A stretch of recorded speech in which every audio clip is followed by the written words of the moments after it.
Bismillahirrahmanirrahim. Assalamualaikum warahmatullahi wabarakatuh.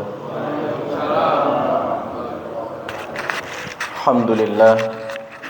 Alhamdulillahilladzi arsala rasulahu bil huda wa dinil haq liyudhhirahu 'ala dini kullih wa kafa billahi shahida. Asyhadu an la ilaha illallah wahdahu la syarika lah wa asyhadu anna Muhammadan abduhu wa rasuluh. Allahumma salli wa sallim wa barik ala nabiyyina Muhammadin wa ala alihi wa sahbihi wa man tabi'ahum bi ihsan ila yaumiddin. Ya ayyuhalladzina amanu ittaqullaha haqqa tuqatih wa la tamutunna illa wa antum muslimun. Syukur alhamdulillah atas segala nikmat yang diberikan Allah. Salawat serta salam senantiasa tercurahkan kepada Rasulullah Muhammad sallallahu alaihi wasallam. Bapak-bapak, ibu-ibu, pada pagi hari ini kita melanjutkan kajian kitab Shaum dari kitab hadis Sahih Imam Al-Bukhari atau Sahih Bukhari, bab jika seseorang jima atau berhubungan suami istri di siang hari Ramadan sementara dia sedang siyam atau sedang puasa. Haddatsana Abul Yamani akhbarana Su'aibun an Zuhairi qala akhbarani Humaid bin Abdurrahman anna Abu Hurairah radhiyallahu anhu qala, bahwa Abu Hurairah radhiyallahu anhu beliau berkata, bainama nahnu julusun indan Nabi sallallahu alaihi wasallam, kami duduk bersama atau di antara Rasulullah Muhammad sallallahu alaihi wasallam. Idh ja'ahu rajulun faqala ya Rasulullah halaktu. Ketika kemudian datang seorang laki-laki lalu berkata kepada Rasulullah, ya Rasulullah, celaka saya. Qala malaka. Rasulullah bersabda, ada apa? Apa yang terjadi dengan dirimu? Qala waqa'tu ala imraati wa ana shaimun. Saya berhubungan suami istri atau saya berhubungan dengan istri saya sementara saya sedang berpuasa. Berarti ini kan istimewa nih. Ukuran tenaga ngoten istimewa nih. Faqala Rasulullah sallallahu alaihi wasallam, lalu Rasulullah Muhammad sallallahu alaihi wasallam bersabda, hal tajitu raqabatan tu'tiquha, apakah engkau mampu membebaskan atau memerdekakan satu orang budak? Qala, dia berkata, la. Dia mengatakan tidak. Apakah kamu mampu membebaskan satu orang budak? Dia berkata tidak. Qala fahal tastati'u an tasuma syahraini mutatabi'ain, apakah engkau mampu puasa 2 bulan berturut-turut? Qala la. Dia mengatakan tidak mampu.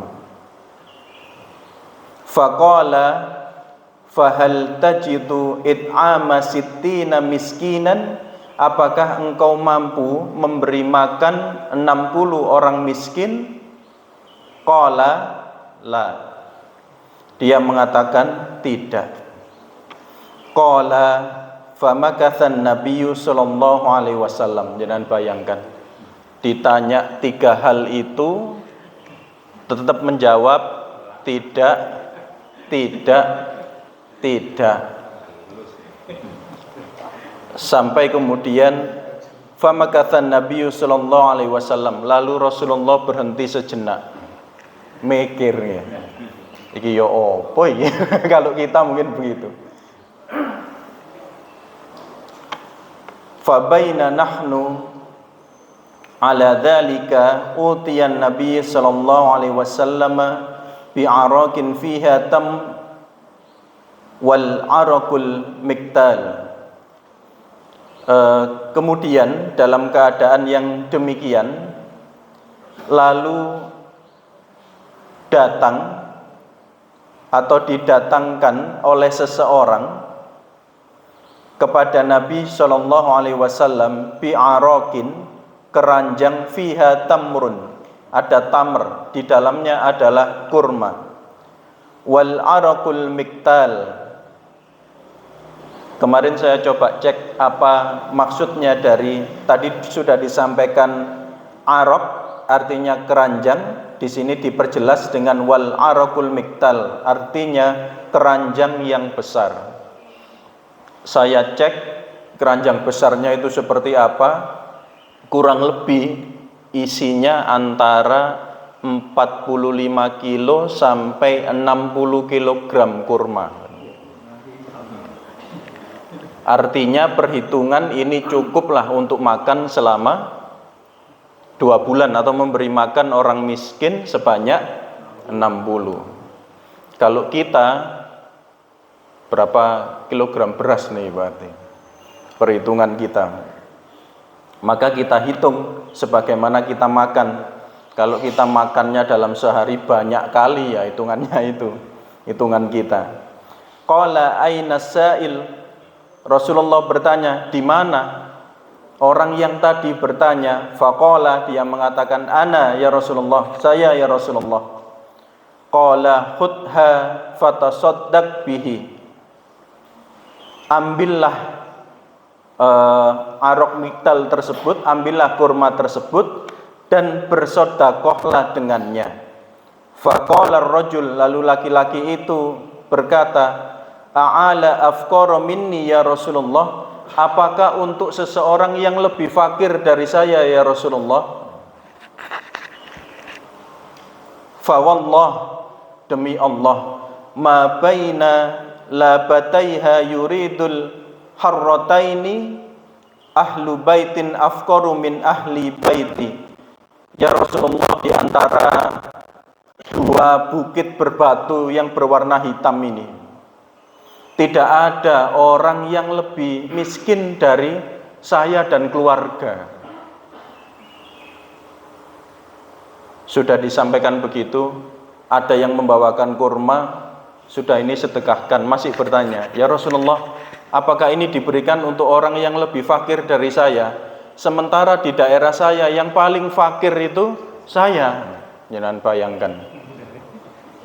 Ngene gak iso, ngene gak iso, ngene gak iso, ono kurma gak iso tako, ya ternyata sampai di dalam hadis fadhahikan Nabiyya sallallahu alaihi wasallam, sampai Rasulullah itu tertawa. Ningali umat yang seperti ini Rasulullah sampai tertawa, hatta badat atyabuhu, sehingga kelihatan gigi taringnya. Jangan kalau tertawa kelihatan giginya itu kan berarti anjane sesuatu yang unik. Tsumma qol at'imhu ahlaka, lalu Rasulullah mengatakan, berilah makan keluargamu dengan kurma tersebut. Jadi orang ini secara tidak langsung ngelakoni salah di bulan Ramadan, tetapi ngaku, ini Masya Allah, tetapi ngaku justru mendapatkan rizki kurma untuk keluarganya dalam araq miktal yang sangat banyak. Dan inilah Islam, Bapak Ibu. Beberapa hari yang lalu itu ada berita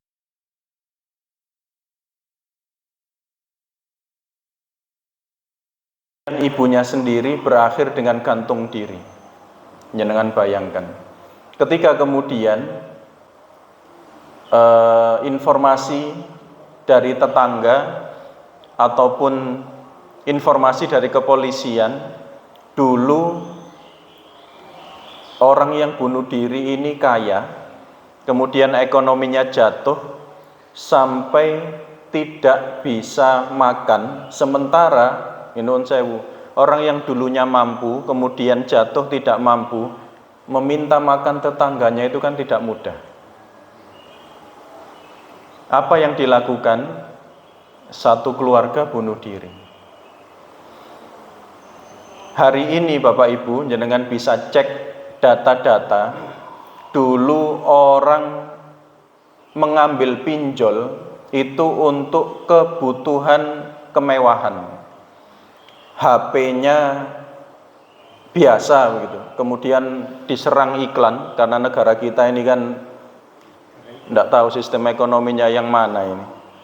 Negara kita ini iklan kan cukup banyak dan kita menjadi konsumen yang setiap saat harus berupaya untuk membeli. Dulu pinjol itu dilakukan untuk itu, membeli sesuatu yang lebih mewah dari barang yang dimilikinya. Tapi data hari ini Bapak Ibu, banyak yang mengambil pinjol itu untuk membeli kebutuhan dasar, basic need yang digunakan untuk apa? Beli beras, beli minyak. Itu yang terjadi hari ini. Nah, ini pelajaran bagi kita juga, maka perhatikan adab kita dengan tetangga. Karena bisa kita temukan beliau ini tidak meminta-minta, khawatir dan menjaga dirinya, lalu kemudian tetangganya juga tidak sensitif melihat kondisinya. Sehingga di dalam Islam kita diajarkan jangan sampai kita tidur dalam keadaan perut kenyang, sementara tetangga kita tidak bisa tidur karena lapar. Nah, ini diantara pengingat kita. Dan di dalam kitab Fathul Bari, syarah hadis ini terkait dengan kafarah orang yang berjima di siang Ramadan, diriwayatkan dalam Sahih Al-Bukhari. Imam Ibnu Hajar Al-Asqalani menjelaskan adanya beberapa perbedaan pendapat di kalangan ulama terkait dengan hal tersebut. Pertama, para ulama berbeda pandangan apakah kafarah hanya diwajibkan karena jima atau juga berlaku untuk semua pembatal puasa lain seperti makan dan minum yang disengaja. Mayoritas ulama atau jumhur ulama berpendapat bahwa kafarah hanya khusus untuk jima, karena hadis secara tegas menyebut kasus hubungan suami istri dan tidak ada dalil sahih lain yang mewajibkan kafarah selain itu.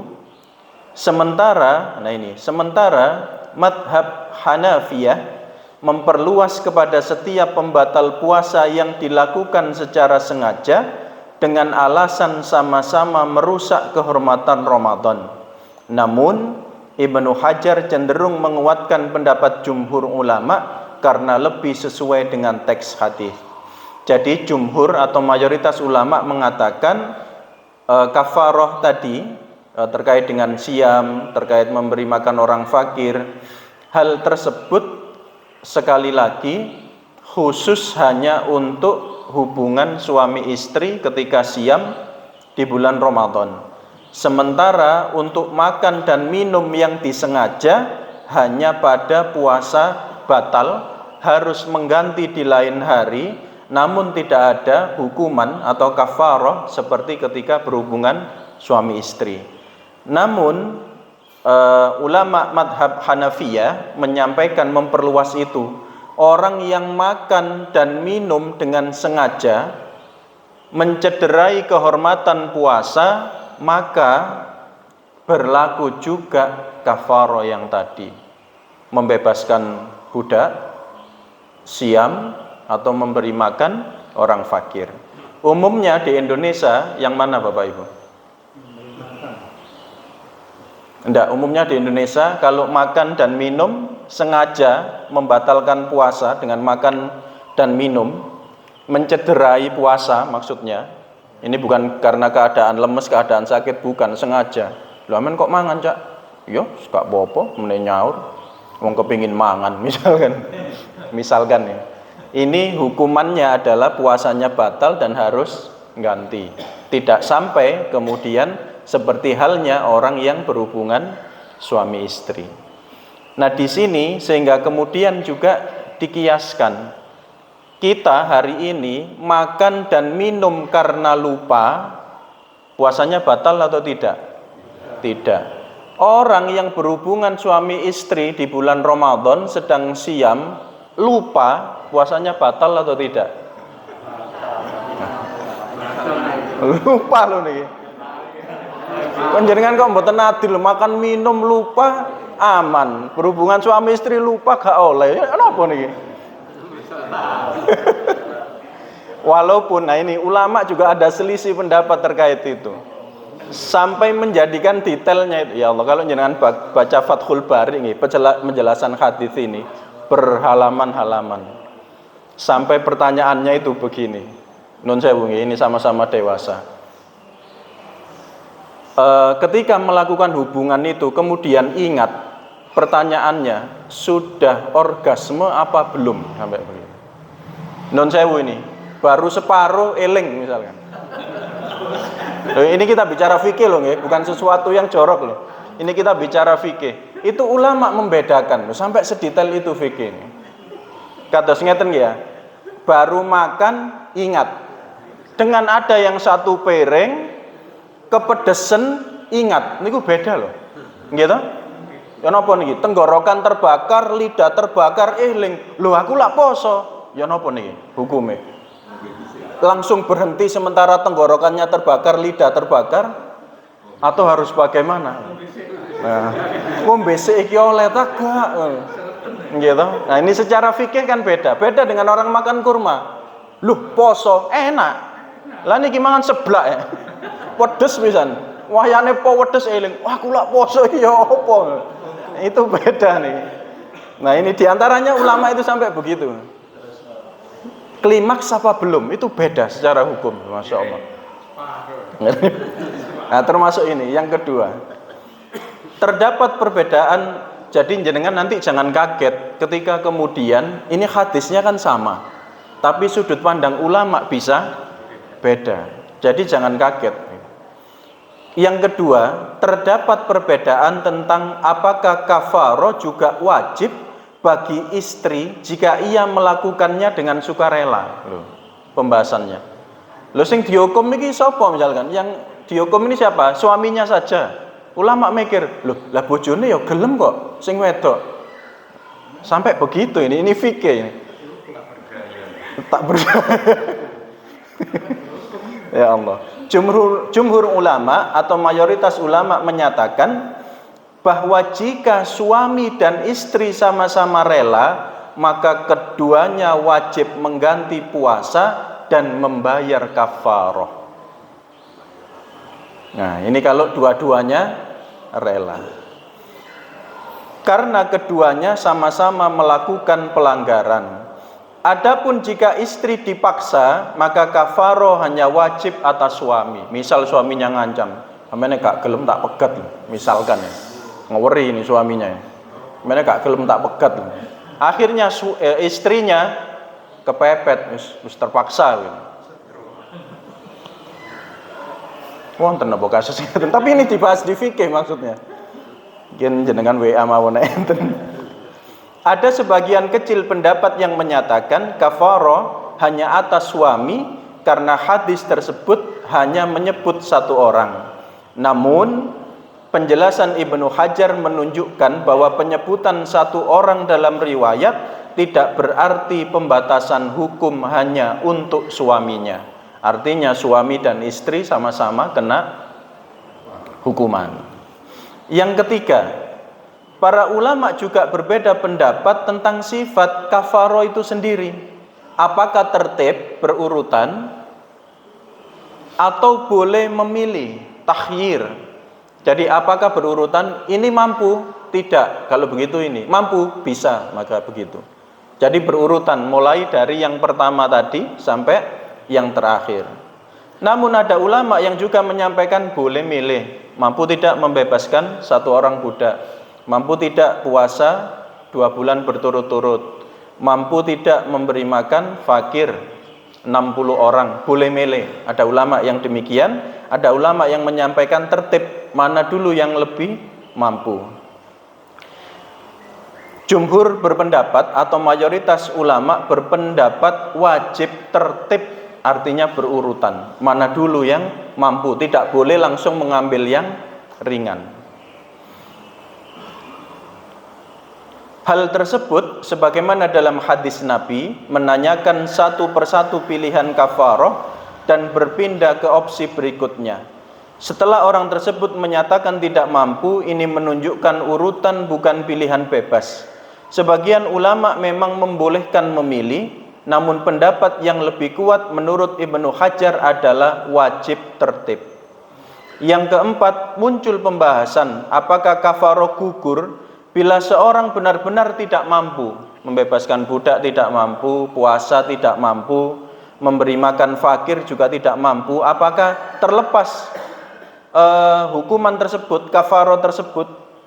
Dalam hadis tersebut disampaikan lelaki yang tidak mampu melakukan ketiga bentuk kafaroh, lalu Nabi memberinya kurma untuk disedekahkan. Namun karena ia sangat miskin, kurma itu justru diberikan kepada keluarganya. Sebagian ulama memahami bahwa kafaroh bisa gugur karena ketidakmampuan total. Jika memang benar-benar tidak mampu sama sekali, maka ulama menyampaikan bahwa gugur. Tetapi sebagian ulama tetapi jumhur atau mayoritas ulama berpendapat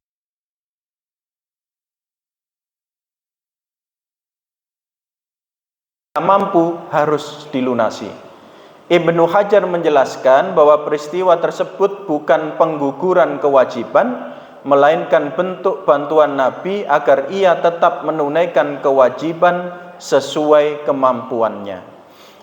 Dengan demikian, melalui syarah dalam Fathul Bari, Ibnu Hajar tidak hanya menjelaskan hukum, tetapi juga memperlihatkan bagaimana metodologi para ulama, bagaimana teks hadis dipahami. Apakah secara tekstual atau melalui kias? Perbedaan ini menunjukkan kekayaan khasanah fikih Islam. Namun pendapat yang lebih kuat menurut beliau adalah bahwa kafaroh khusus karena jima wajib berurutan atau tertib dan tetap menjadi kewajiban selama masih ada kemampuan untuk menunaikannya. Ini saya rangkum dari Fathul Bari yang hadis ini dijelaskan sangat detail. Bagi yang memiliki kitabnya nanti bisa dicek, pembahasannya sangat panjang. Insya Allah ini yang bisa saya sampaikan pagi hari ini Bapak Ibu. Satu hadis yang cukup panjang, menjaga kehati-hatian kita, sekaligus Islam itu solusi Bapak Ibu. Islam itu tidak patok bangkrong kemudian seolah-olah tidak ada solusi. Ini contoh mawon. Kalau ada tetangga kita kelaparan ini, terus minta ke jenengan makan, tidak jenengan beri, sehingga tetangga itu mencuri makanan jenengan, secara fikih apa hukum orang itu mencuri? Apa hukum orang itu mencuri? Iya, saking laparnya karena tidak ada yang dimakan, datang ke rumah jenengan minta makan, jenengan punya tapi tidak diberi, akhirnya orang ini mencuri makanan jenengan. Hukum mencuri yang seperti ini dalam Islam bagaimana? Jenengan kok ragu-ragu? Saya beri analogi, Bapak Ibu kalau tidak ada makanan, yang ada daging babi, boleh tidak kita makan? Orang ini mencuri, boleh Bapak Ibu. Saya tidak ngurui mencuri loh. Ini karena kepepet, saking gak ono sing dipangan. Nek gak mangan mati misalnya. Ya omahe Pak Sugeng iki koyo akeh banyu iki. Diusung ae wis bapak. Orang yang seperti ini secara hukum fikih boleh. Jangan bayangkan. Oleh karenanya ini perhatian kita ke sesama umat Islam juga jadi penting dalam kehidupan kita yang sangat ekstrim individualistisnya hari ini. Insyaallah kita tutup dengan istighfar dan doa kafaratul majelis. Ihdinas siratal mustaqim. Wassalamualaikum warahmatullahi wabarakatuh.